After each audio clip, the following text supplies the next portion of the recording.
Le livre des cimes. On dit qu'avant les mots, il y eut les montagnes. Elles se levèrent comme une prière muette, et l'humanité, longtemps, apprit à lire sur leurs lèvres de pierre. Le prologue du vent. Au commencement, c'est le vent qui parle. Il passe sur les arêtes, gonfle les voiles de nuages, brosse les pins tordus dont les racines boivent la patience. Des aigles glissent, ailes grandes ouvertes, comme des moines qui ont choisi le silence en guise de chant. En bas, une rivière sinueuse recopie la leçon du Tao. Aller là où l'on peut, sans heurts, sans forcer, et pourtant tracer son chemin dans la roche la plus dure. Une brume remonte la vallée, s'attarde aux alpages. Tout respire. Rien ne presse. C'est un matin de première fois, le genre de matin où le monde semble neuf, où la lumière ose toucher les choses comme si elle s'excusait. La sœur aigle. Au bord d'une corniche, la sœur aigle veille. Les hommes la croient fière, elle n'est que juste.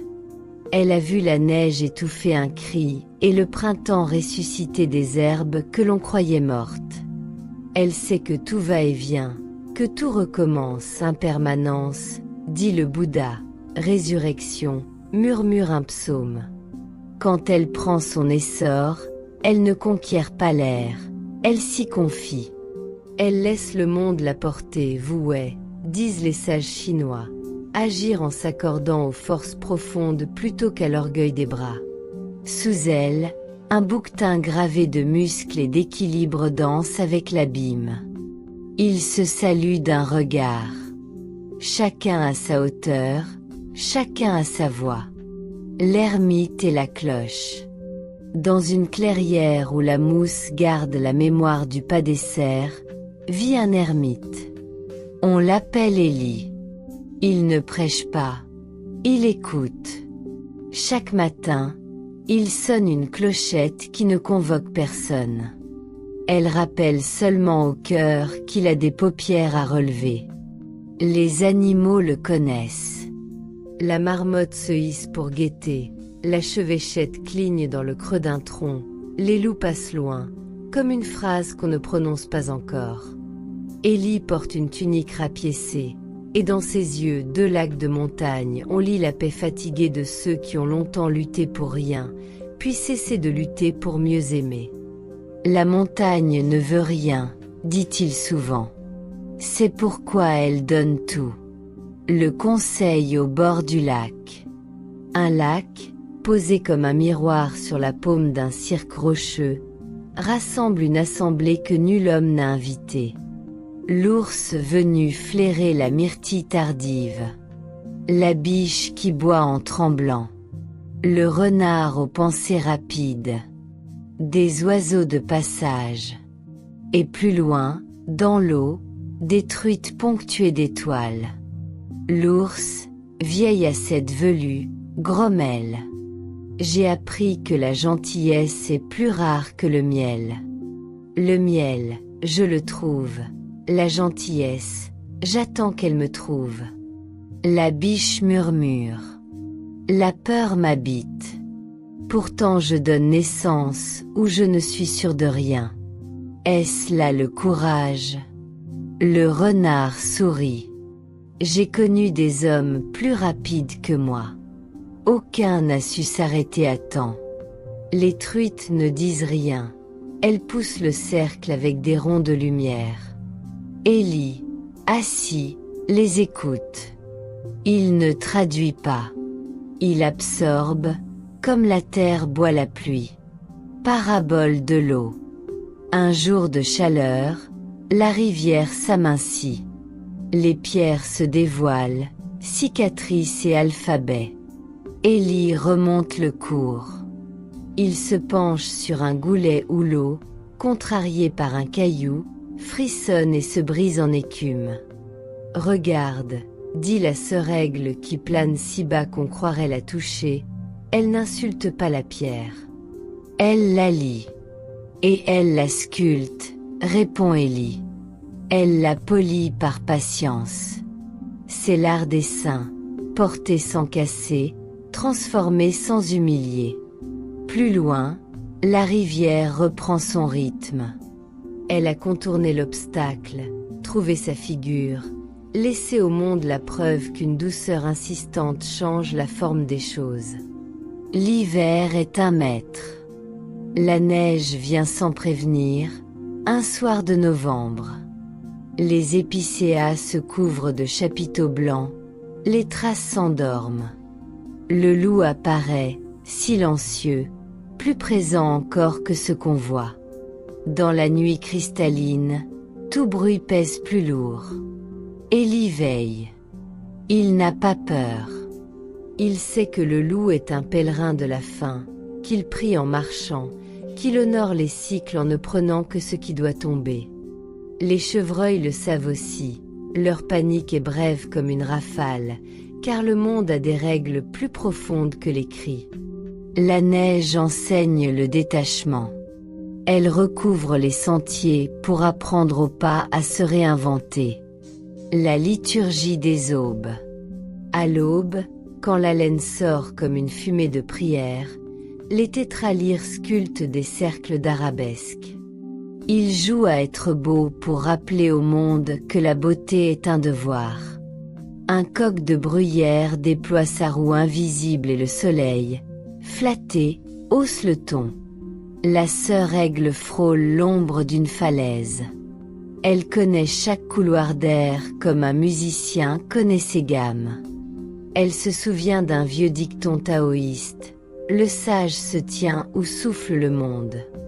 Elle se pose sur une corniche, juste au-dessus d'un chamois dont la grâce découpe la roche en notes claires.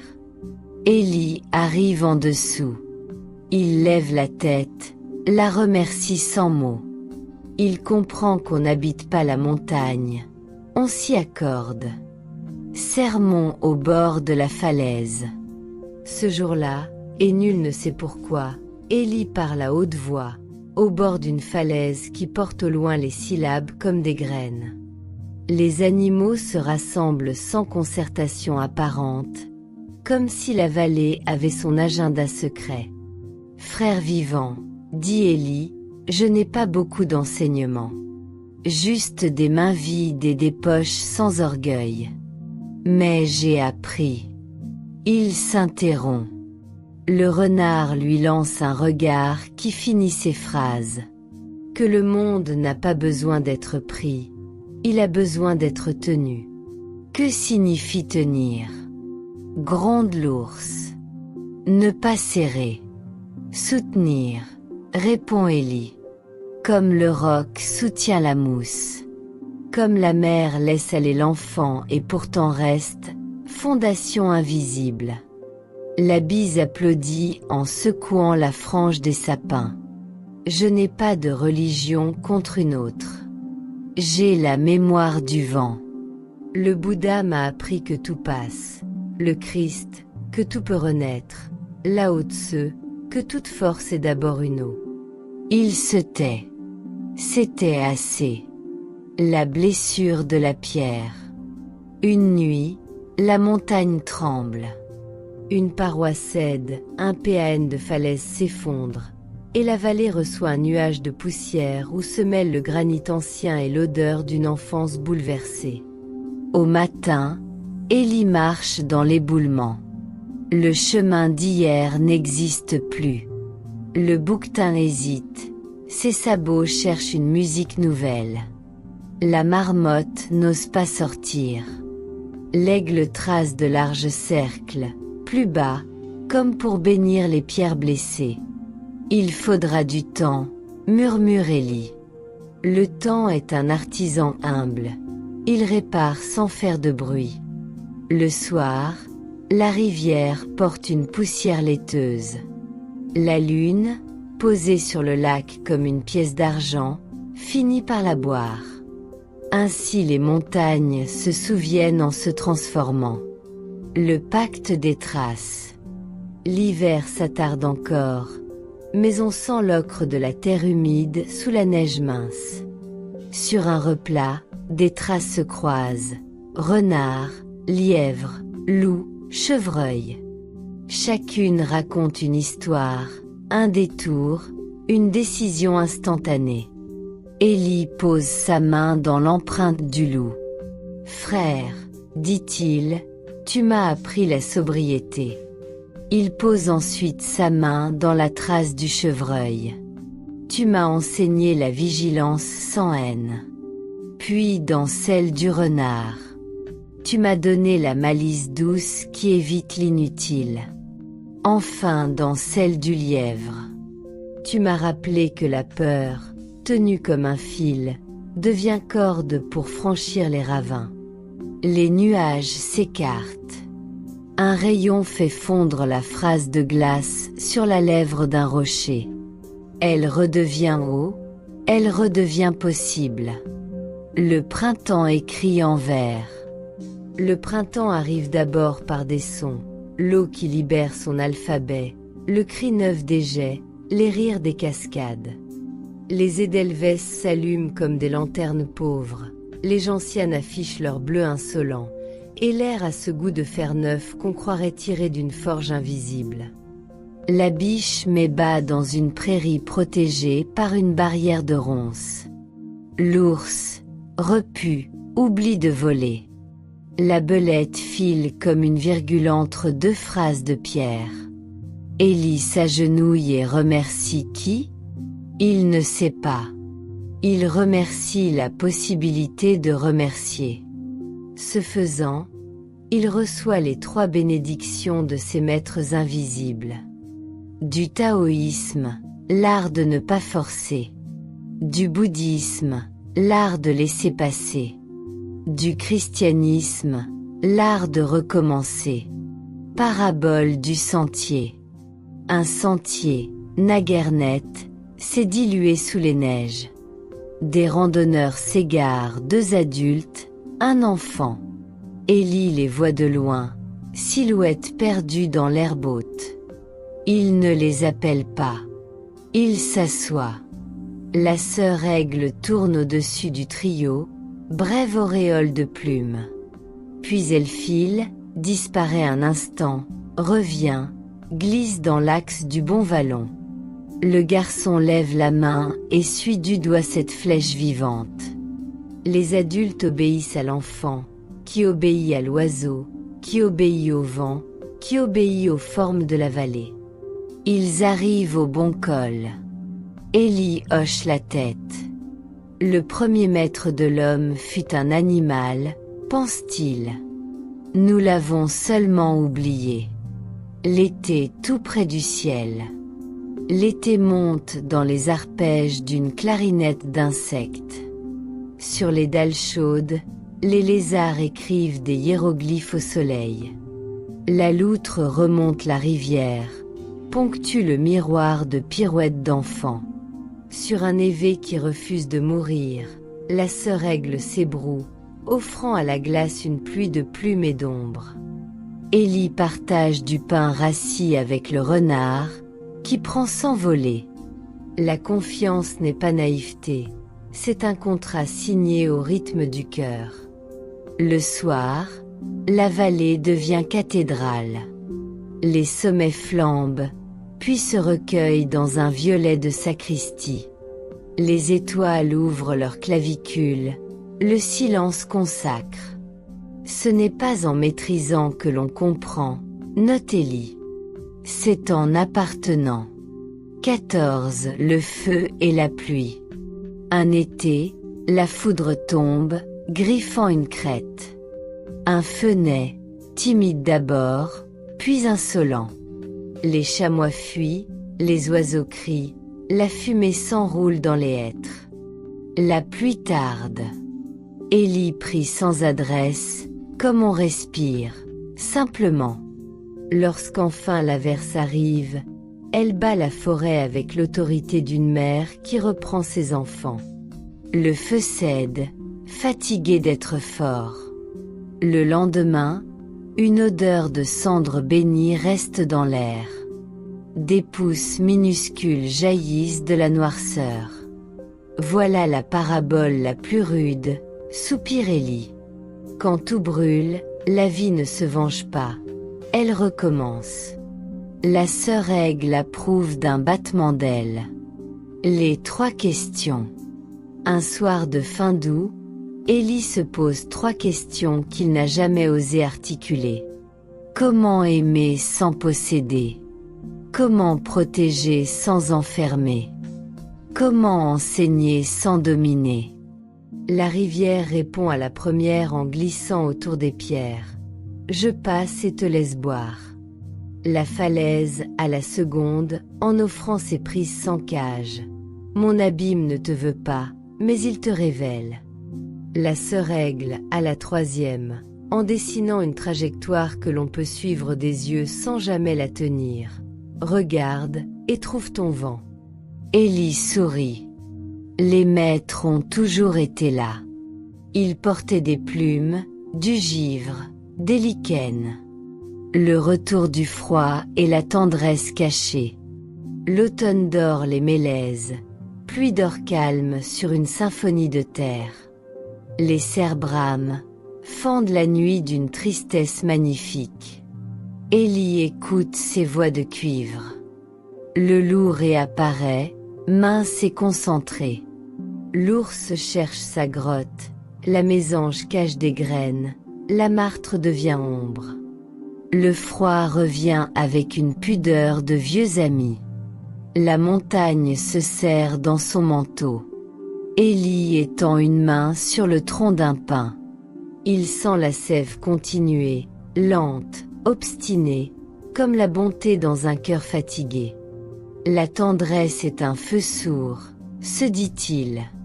Elle ne fait pas d'étincelles, elle tient. La disparition d'Élie. Un matin, les traces d'Élie ne sont plus sur la neige neuve. La clochette est silencieuse. La sœur Aigle s'élève dans un cercle large, puis un autre, puis un troisième rituel funèbre du ciel. Le renard attend au bord de la clairière. L'ours s'assoit. La biche incline la tête. Nul ne sait où il est parti. Peut-être vers la mer. Peut-être vers l'intérieur. Mais la vallée n'est pas vide. Elle résonne d'un plus, comme si l'absence avait engraissé la présence. Dans la cabane, on trouve un seul billet, griffonné d'une écriture penchée. J'ai appris à être porté. Continuez. Héritage, les 3 gestes. Après qu'Élie, la montagne enseigne sans bruit, elle a toujours fait. Mais ceux qui l'avaient oublié se souviennent. L'ours partage une carcasse avec les corbeaux, générosité. Le renard s'arrête avant de prendre, mesure. La sœur Aigle, pendant les tempêtes, reste bas pour guider les perdus, descente. 3 gestes, 3 vertus, donner, modérer, se pencher. La vallée grandit sans s'élever. C'est l'un des mystères les plus fins. On peut devenir vaste sans prendre de place. L'enfant du col. Un enfant arrive, venu d'un village à l'autre bout de la route. Il s'appelle Maïr, celui qui sait faire, dit sa mère. Il a des yeux de lac et des mains de terre. Il pose son front contre une pierre chaude, rit sans raison, trébuche avec bonheur. La sœur Aigle l'adopte. Elle lui montre comment lire le vent, en sentant l'air sur les paumes. L'ours lui apprend le dos rond qui protège sans frapper. Le renard lui enseigne l'esquive, cet art de laisser le monde se fâcher tout seul. Maïr grandit. Il devient passeur, il parle aux hommes en langage d'animaux, aux animaux en langage de silence. Évangile de pierre, sutra d'eau, Tao de nuages. Un jour, Maïr gravera 3 signes au-dessus du lac, sur un rocher gris. Un poisson simple, à la façon des premiers chrétiens. Espérance qui nage dans l'invisible. Une spirale d'eau. Impermanence qui n'efface rien mais transforme tout. Une ligne sinueuse. voix qui suit le monde au lieu de le tordre. Il sourira. Les traditions ne s'opposent pas, elles s'adossent. Elles boivent à la même source qui coule sous les langues et traverse les siècles, la bonté qui ne se vante pas. La fête des vivants. Un été, on verra une chose rare, tous au même endroit. L'ours qui goûte les myrtilles, la biche qui n'a plus peur, le renard qui oublie de voler, la loutre qui rit, la mésange qui se trompe de saison, la sœur aigle si bas qu'on entend sa plume toucher l'air. Maïr marche au milieu comme s'il avait perdu quelque chose. Il cherche Élie. Mais Élie est partout, multiplié dans les gestes simples, un caillou posé pour aider un pas, un filet d'eau libéré d'une feuille morte, un morceau de pain partagé. Le soir, on croira entendre une clochette. Peut-être qu'on l'entendra vraiment. La montagne répond en rougissant sous le soleil. C'est son manière de dire amen. Le dernier col. On dit que la vie est un col qu'on franchit sans savoir que le versant change. Au sommet, on ne voit pas le monde entier. On voit assez. Maïr, devenu homme, grimpe avec une lenteur savante. La sœur aigle vieillit, l'ours s'alourdit, le renard blanchit, la beauté n'abandonne pas, elle transmet. Arrivé au col, Maïr n'exulte pas. Il respire seulement. Il pose la main sur son cœur, écoute. Ce qu'il entend, c'est la même clochette qu'Élie sonnait le matin. Elle n'a jamais cessé. Elle battait dans la rivière, dans les neiges, dans les ailes, dans la gorge du loup, dans chaque flèche de sapin. Elle bat en lui. Postlude, ce que la montagne dit aux hommes. La montagne n'exige pas qu'on y vive. Elle désire qu'on y apprenne. Elle enseigne la hauteur qui n'écrase pas, la force qui n'humilie pas, la durée qui ne désespère pas. Les animaux n'y sont pas décors. Ils sont liturgie. Chaque passage d'aile, chaque pas fendu dans la neige, chaque nageoire qui signe la lumière, autant d'écritures ouvertes à celui qui consent à lire. Bouddha chuchote là-haut, relâche. La haute se sourit, épouse la pente. Le Christ étend la main, relève-toi. Et la sœur aigle, diacre du ciel, chante sans mots, avance, c'est bien. Bénédiction des cimes. Si tu descends de ce récit et que la ville te reprend, garde dans ta poche 3 pierres. Une blanche, pour te souvenir que la lumière revient. Une grise, pour honorer ce qui tient. Une bleue, ramassée au bord du lac, pour écouter l'eau quand tu doutes. Parfois, caresse-les. Elles te diront sans phrase la prière des montagnes. Sois vaste et simple. Sois fort et doux. Sois haut et proche. Et quand tu oublieras, lève seulement les yeux. Même en ville, il y a toujours quelque chose qui ressemble à un sommet, un nuage posé sur un toit, un oiseau qui découpe le ciel. Alors tu sauras, le livre des cimes n'est pas fermé. Il s'écrit en toi.